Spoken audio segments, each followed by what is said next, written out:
Brexit bill's expected to be put before the British lawmakers this Friday, and it will pass through Parliament in time for the UK to formally leave the EU at the end of January. The British Prime Minister Boris Johnson is already looking beyond Brexit to a potential trade deal with the US. Downing Street's confirmed that Mr Johnson spoke to President Trump on the phone to discuss a potential free trade deal between the two countries.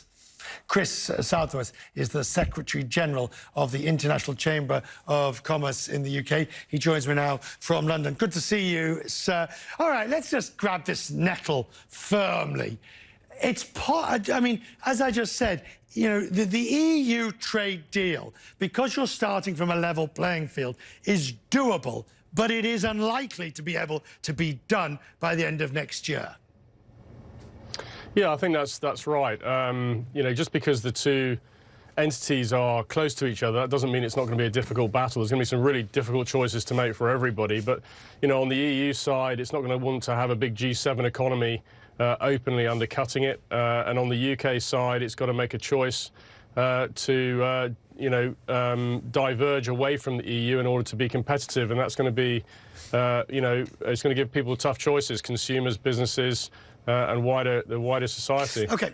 And then you've got the US, where the issue there, of course, is how to put this together. I mean, how to frame a trade deal with the US that wouldn't scupper an EU trade deal.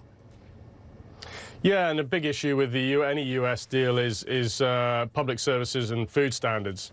And that's all about what the public at large feel about either giving up standards or allowing what they would perceive US companies running national health services. And those are powerful issues. They sank the Transatlantic Trade Investment Partnership in 2 or 3 weeks. And if they're allowed to, and they came into the election too, so we're highly politicized. So if it's allowed to balloon in the same way, then it puts any deal at risk. I assume you want frictionless trade, or trade as close as frictionless with the EU as you can get. In reality, what do you think's the best the UK can hope for?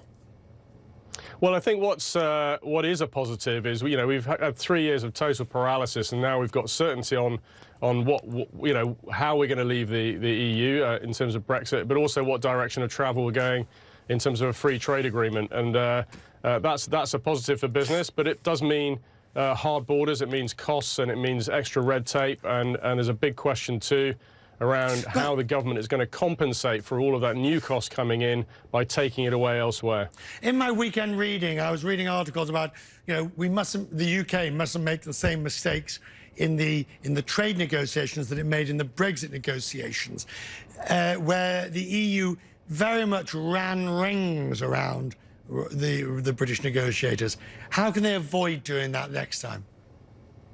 Well, I think they're dealing with well, first of all, they're dealing with a government with a clear mandate and a government with a clear majority and a Prime Minister who's more than prepared to play hardball. So I think that's quite a different prospect for the EU. But the EU will also want to pull together, strengthen integration and stand its ground. The EU itself is turning much more muscular in its approach to trade, so it's going to be interesting to see how the UK contend with that, because it's clearly got a lot less leverage on its own than within the EU. So it's up against a big, powerful player, you know, in global trade. Finally, Chris, it's a more philosophical question here, because is it your feeling in Britain that the country has spoken? I mean, there's even those Remainers who sort of didn't want it to happen now say, no, there have been 2 effective votes on this. The UK has voted each time in some shape or form to leave. It's over.